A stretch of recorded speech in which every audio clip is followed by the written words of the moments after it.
कौन सा कानून कहता है कि एक आदमी पर एक ही केस लगाओ? हर बकरे पे 2-2 केस ठोक दो।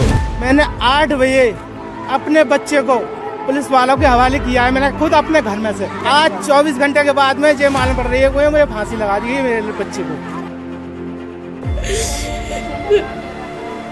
मैंने सर में तो खुद देखा था, मैंने पुलिस वालों से भी कहा था इतना गड्ढा क्यों है मेरे बच्चे के सर में। मारा पैरों में तो सूज रहे, नीले पड़ रहे। नहलाने वाले कह रहे हैं पैरों में मारा है, पैर सूज रहे बाकी दोनों। सीएम तक पहुंचने से पहले इस केस को बंद करना होगा। उसने एक काले कलर का जैकेट जो पहना था, उसमें हुड में लगे हुए एक नाड़े से उसने जो वॉशरूम का जो नल है उसमें फंसा के अपना गला घोटने की खुद ने जो है वो कोशिश की थी। माय लॉर्ड्स, पुलिस ने हर कदम पर कोर्ट से झूठ कहा है।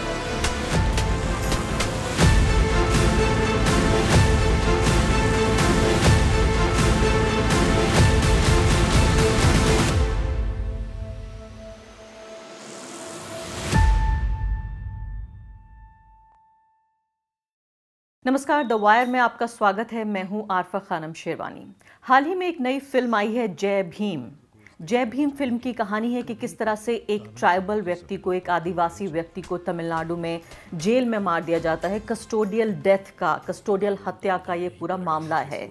इस पूरे मामले को लोग कह रहे हैं कि देखिए कैसे ये नाइंसाफ़ी की कहानी है। मैं कहती हूँ ये नाइंसाफ़ी के साथ साथ इंसाफ की भी कहानी है, क्योंकि उसमें एक ईमानदार वकील और एक ईमानदार पुलिस ऑफिसर, ये दोनों मिलकर ये सुनिश्चित करते हैं कि इंसाफ मिले इस व्यक्ति को जिसकी कस्टडी में, पुलिस कस्टडी में जिसको मार दिया गया, उसके परिवार को यानी पत्नी को और बेटी को और होने वाले बच्चे को भी।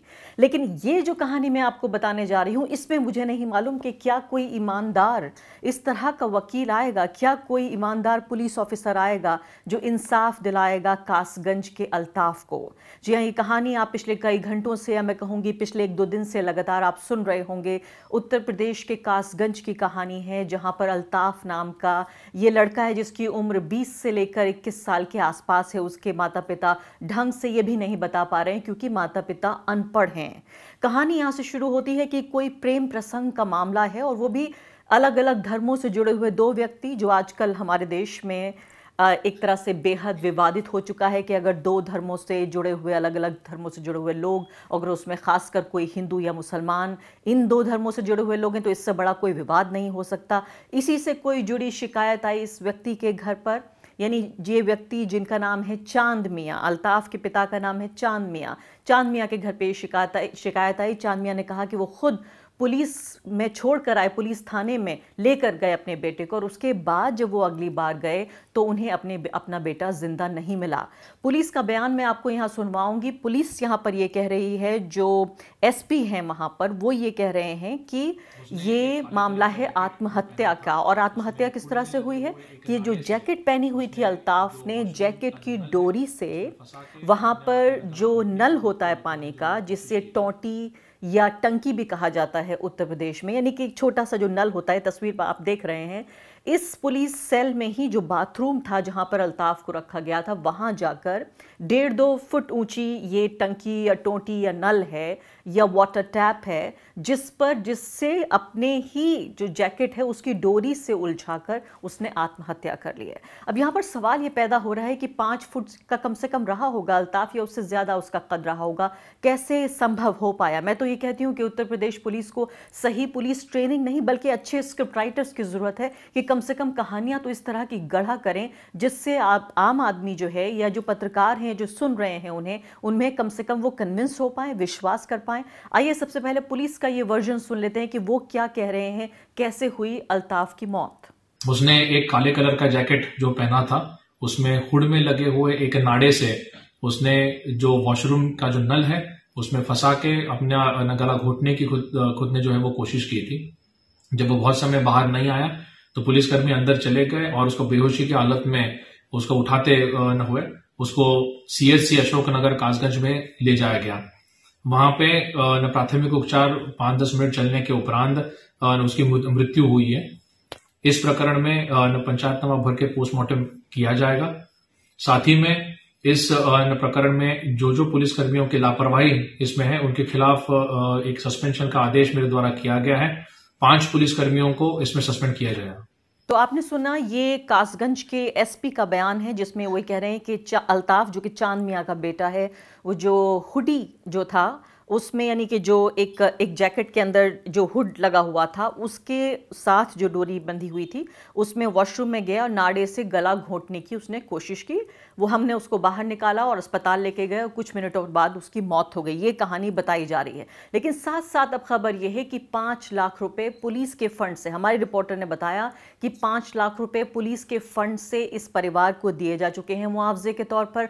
5 लाख रुपए और देने की बात हो रही है और इसके अलावा बात हो रही है कि एक सरकारी नौकरी किसी भी परिवार के सदस्य को दी जाएगी।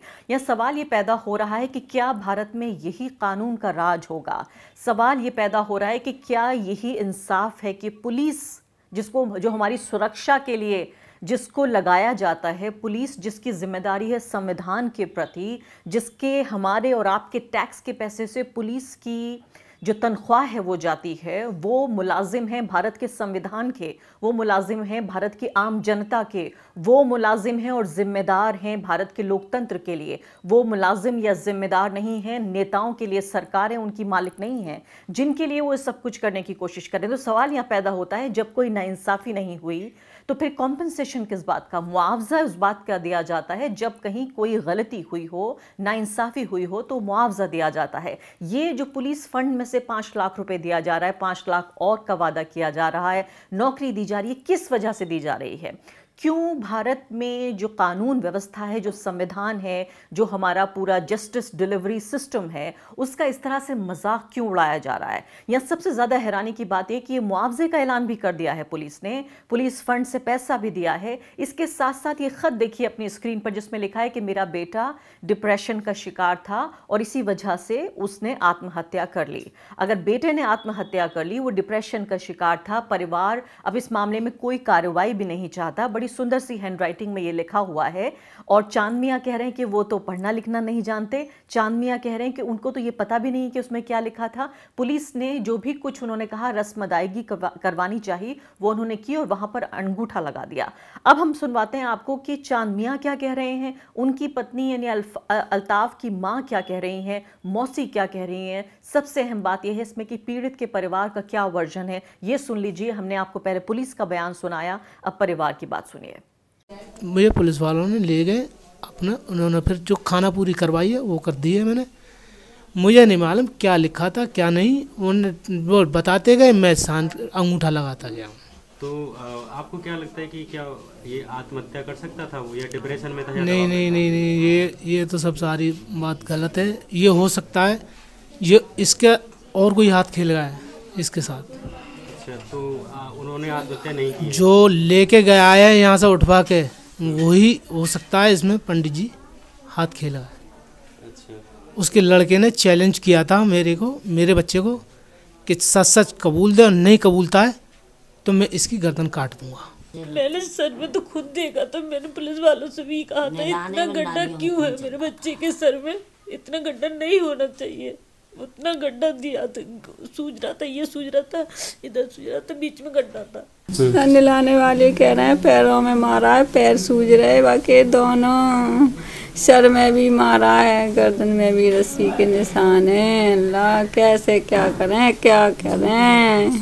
साथ साथ आपको मनीष गुप्ता की भी याद दिलाना चाहती हूँ मैं। मनीष गुप्ता जो किसी फिक्शनल स्टोरी का हिस्सा नहीं, मनीष गुप्ता फिर से वही कस्टोडियल डेथ का मामला है जिसमें 1, 2, 4, 5 नहीं 40 लाख रुपए की घोषणा की उत्तर प्रदेश सरकार ने। उनकी पत्नी को भी गवर्नमेंट जॉब का ऐलान कर दिया गया कि उनको एक ऑफिसर ऑन स्पेशल ड्यूटी यानी OSD के तौर पर कानपुर की डेवलपमेंट अथॉरिटी में उनको भर्ती किया जाएगा। उनकी पत्नी ने कह दिया कि वो संतुष्ट हैं। जो जय भीम आपने फिल्म देखी थी, वो पूरी फिल्म की कहानी इस पर आधारित है कि कैसे एक बेहद गरीब, बदतरीन पिछड़े इलाके में रहने वाली एक ऐसी औरत जिसको अगले वक्त के लिए वो क्या खाएगी ये भी उसके पास कोई निश्चितता के साथ वो नहीं कह सकती, तो उसके बावजूद तमाम तरह की तकलीफ़ें झेल कर वो सिर्फ इतना सुनिश्चित करना चाहती थी कि उसको उसके मृत पति को इंसाफ मिले, उन पुलिस वालों को सज़ा मिले जिन पुलिस वालों ने उसके पति की हत्या की है। तो यहाँ 2 अलग अलग तरह के परिवार हैं। तीसरा परिवार है अल्ताफ का। इसमें किसी को भी दोष देना शायद जायज़ नहीं है, क्योंकि पुलिस व्यवस्था पे कितना विश्वास है और किसको कितने ईमानदार वकील, जज, पत्रकार और साथ साथ पुलिस ऑफिसर मिलेंगे, इससे ये तय होगा कि इंसाफ मिलेगा या नाइंसाफी के साथ पूरी जिंदगी गुजारनी पड़ेगी। तो इसलिए मैं कह रही हूँ कि एक तरफ मनीष गुप्ता का परिवार है जो असली कहानी है, दूसरी तरफ अल्ताफ का परिवार है, तीसरी तरफ परिवार है वो आदिवासी परिवार जिस जय भीम फिल्म का मैं जिक्र कर रही हूँ। फिल्मों में आखिरकार कहीं ना कहीं जो एक अच्छी हैप्पी एंडिंग इसे कह सकते हैं वो हो जाती है, लेकिन आम जिंदगी में हैप्पी एंडिंग कैसे होगी मुझे नहीं मालूम। आइए बातचीत करते हैं हमारी संवाददाता सुमेधा पाल से। सुमेधा इस पूरी खबर पर नजर रखे हुए हैं और ग्राउंड रिपोर्ट भी आपको कुछ ही घंटों में वो देने वाली हैं। सुमेधा, सबसे पहले मैं ये जानना चाहती हूँ कि इस पूरी कहानी में जो पूरा प्लॉट जिस तरह से हमें नजर आ रहा है कि सबसे पहले खबर आती है कि एक व्यक्ति की मौत हुई है पुलिस स्टेशन में, उसके बाद हमारे सामने एक खत आता है कि पिता के जरिए लिखा गया ये पत्र है जिसमें वो ये कह रहा है कि मेरा बेटा अवसाद या डिप्रेशन का शिकार है और इसलिए उसकी मौत हो गई और मैं इस मामले में आगे कोई कार्रवाई नहीं करना चाहता। फिर उसके बाद लगातार अलग अलग तरह के बयान आते हैं। हम देख रहे हैं जो स्वतंत्र पत्रकार हैं उन्होंने किस तरह से वीडियोस पब्लिश किए हैं कि ये पुलिस की सेल है, ये बाथरूम है, एविडेंस के तौर पर दिखाया जाता है और अब मुआवजे का भी ऐलान हो गया है। अब क्या हो रहा है इस घटनाक्रम में?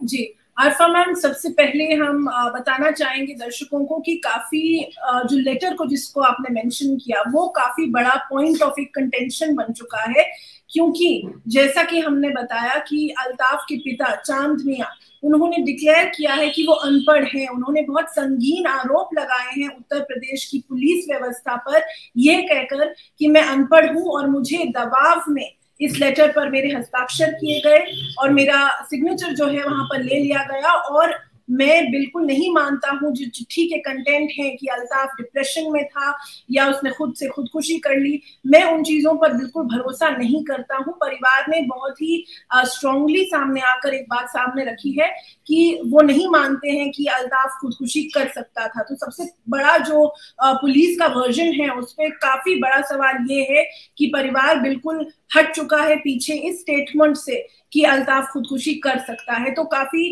भूमिका जो है पुलिस की उस पर ये बहुत बड़ा सवाल है। उसके साथ साथ जहां तक जस्टिस सिस्टम पे भरोसे की बात है, चांद मियां ने ये बात खुद स्वीकारी है, काफी मीडिया रिपोर्ट्स में भी उन्होंने आकर ये बात की है कि उन्होंने बहुत ही भरोसे के साथ खुद अपने बेटे को पुलिस स्टेशन में भेजा था कि अगर मेरे बेटे ने कोई गलती की है तो हम आप लोगों के साथ हैं, हम पुलिस का साथ देना चाहते हैं कि आप मेरे बेटे पर कार्रवाई करें। इतने भरोसे के साथ एक पिता अपने बेटे को खुद पुलिस स्टेशन भेजता है ये समझकर कि उसे इंसाफ मिलेगा कि कहीं अगर ये दावा सच है कि उनका बेटा किसी भी तरह की एक्टिविटी में इन्वॉल्व था जहां किसी माइनर को वो रुझा रहा था, उसे अपने साथ कहीं ले जाने की कोशिश कर रहा था, तो एक स्पष्ट रूप से ट्रांसपेरेंट एक कार्रवाई होनी चाहिए और वो खुद सामने आए, अपने बेटे को उन्होंने सरेंडर किया पुलिस के साथ। तो इतना भरोसा जो था उस परिवार का, आप सोच सकते हैं कि कितना टूट चुका है वो भरोसा। लेकिन सुमेधा ये बताइए कि चांद मियां, कितने चांद मियां वैसे होंगे जो पुलिस पे विश्वास करके उन्हें अपने बेटे को सौंप पाएंगे? मैं आपसे ये भी जानना चाहती हूँ कि इस कहानी में सबसे ज़्यादा जो कम बात हो रही है, सबसे कम जो बात हो रही है वो ये कि आखिर इस लड़के पे आरोप ऐसा क्या था जिसके लिए चांद मियां को अपने बेटे अल्ताफ को ले जाना पड़ा पुलिस स्टेशन? क्या कहानी है वो? जी, तो अल्ताफ, सबसे पहले ये बताना चाहिए हमें कि अल्ताफ महज 20-21 साल का एक लड़का है। वो कंस्ट्रक्शन में काम करते हैं, लेबर की तरह वो काम करते थे। जिस लड़की के साथ एक आरोप लगाया जा रहा है कि एक माइनर लड़की के साथ उनका प्रेम संबंध बन रहा था और ऐसे एलिगेशन सामने आए हैं कि लड़की के परिवार ने पुलिस के साथ एक कंप्लेंट की थी, पुलिस के पास वो खुद अप्रोच किया था उन्होंने, और उन्होंने एक कंप्लेंट की थी कि दरअसल ये एक मुसलमान लड़का है, हमारे घर पर आ है, यहाँ पर कंस्ट्रक्शन का काम कर रहा है और शायद इनके कुछ ऐसे संबंध बन रहे हैं जिसकी वजह से शायद ये हमारी बेटी को रुझाने की कोशिश कर रहा है। तो उन्हें पुलिस को कर एक कार्रवाई करने के लिए जो परिवार है लड़की का, उन्होंने अप्रोच किया था। ये लड़की जो है वो लालपुर की है, कि पासी एक इलाका है यहाँ पर।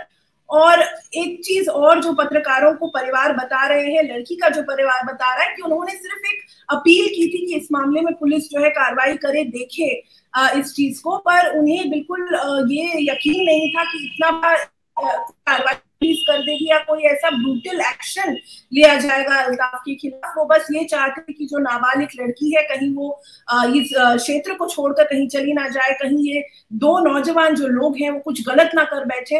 तो इस तरह के जो कंसर्न्स थे वो थे पेरेंट्स के। पर यूपी की जो पुलिस है उन्होंने अल्ताफ पर जो चार्जेस लगाए गए हैं वो है चार्जेस 363 और 366 के। तो ये धाराएं ऐसी हैं जिसमें कि काफी सारी चीजें इन धाराओं में इन्वॉल्व है। एक संगीन केस बना दिया इन्होंने अल्ताफ के खिलाफ। और वो पेरेंट्स जो है वो बार बार यही रिएटरेट कर रहे हैं कि हमारा कुछ सांप्रदायिक कोई एंगल नहीं था या कोई हमारी कोई इच्छा ऐसी नहीं थी कि कोई इतना बड़ी कार्रवाई हो जाए इस छोटे से लड़के के खिलाफ या बच्चों के खिलाफ कोई ऐसा ब्रूटल एक्शन हो। सुमेधा, आखिरी सवाल आपसे कि मैं फिर से वापस लौटना चाहती हूँ क्योंकि हाल ही में इतनी मजबूत ये फिल्म आई है जिसने पूरा एक जो पॉपुलर परसेप्शन है वो बदलने की कोशिश की है कि देखिए भारत का संविधान लागू करने में मुश्किल ज़रूर आ सकती है, लेकिन अगर ईमानदार पुलिस अधिकारी, वकील और जज इस तरह के लोग हमें मिल जाए। 1990 का ये केस अब वापस आया है, लेकिन उसमें साफ साफ जो दिखाया गया जय भीम में, जो कि हमारे वक्त की कहानी भी है, वो ये कि जो सामाजिक राजनीतिक तौर पर जो पिछड़े लोग हैं, जो कमज़ोर लोग हैं, जिनमें दलित हैं, आदिवासी हैं, अल्पसंख्यक हैं, जिसमें खासकर भारतीय मुसलमान हैं, उनके साथ जो पुलिस कस्टडी में जिस तरह की ज्यादतियों की बातें आती हैं वो ज़्यादा हैं।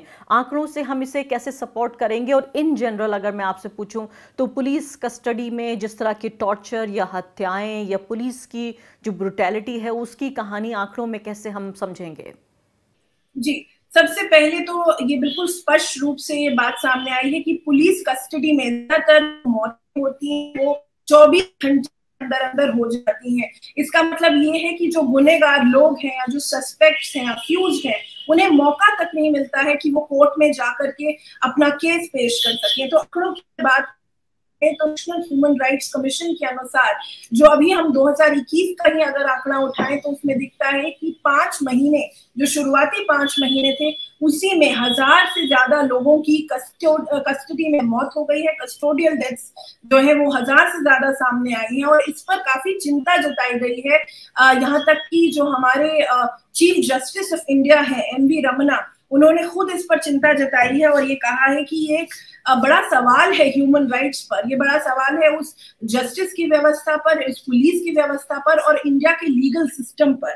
नेशनल कैंपेन अगेंस्ट टॉर्चर का एक और आंकड़ा है जो मैं सामने रखना चाहूंगी, जिसमें ये बताया गया है कि 60% से ज्यादा जो केसेस होते हैं वो 24 घंटे के अंदर ही वहां पर कस्टोडियल डेथ हो जाती है। और इसका जो कन्विक्शन रेट है, जो वो पुलिस अफसर हैं या जो थाना है जहां पर मौतें होती हैं, उस पर कोई कार्रवाई नहीं की जाती है। तो कन्विक्शन रेट्स जहां तक कि कस्टोडियल डेथ्स का मामले रहते हैं उसमें बहुत कम रहता है और इसके विक्टिम अधिक से अधिक सिर्फ माइनॉरिटी कम्युनिटीज, मार्जिनलाइज्ड कम्युनिटीज हैं, जैसे कि आदिवासी ग्रुप्स हैं और मुसलमान ग्रुप्स हैं और इंडिविजुअल्स हैं, जिन्हें सबसे ज्यादा टारगेट किया जाता है और वायलेंस के सबसे बड़े विक्टिम्स वो हैं। बहुत बहुत शुक्रिया सुमेधा, आप इस खबर पर नज़र रखिए। अब देखना ये होगा कि क्योंकि ये मामला राजनीतिक भी बन चुका है, यहाँ पर समाजवादी पार्टी और साथ साथ कांग्रेस पार्टी के वर्कर्स और उनके नेता भी पहुँच चुके हैं, तो जाहिर है इतना आसान नहीं होने जा रहा है पुलिस के लिए इस मामले को इस तरह से दबा देना। लेकिन हैरानी अफसोस की बात होती है कि देखते हैं कि देखिए पुलिस ने कितनी कीमत लगाई है। मनीष गुप्ता की जान की 40 लाख रुपए, 10 लाख रुपए या 5 लाख रुपए अल्ताफ की मौत थी और जिस खबर को जो प्रकाश में ना आए उसकी जान की कोई कीमत नहीं। किस तरह से भारतीय नागरिकों की जान, उनकी गरिमा और उनकी जो मूल्य है, जो वैल्यू है, वो किस तरह से जांचा जा रहा है, आंका जा रहा है दुनिया के सबसे बड़े लोकतंत्र में। शुक्रिया सुमेधा। द वायर के और वीडियोस देखने के लिए सब्सक्राइब करें और बेल आइकन पर क्लिक करें। स्वतंत्र पत्रकारिता की आर्थिक मदद करने के लिए डिस्क्रिप्शन में दिए गए लिंक पर जाएं और अपनी राशि चुनें।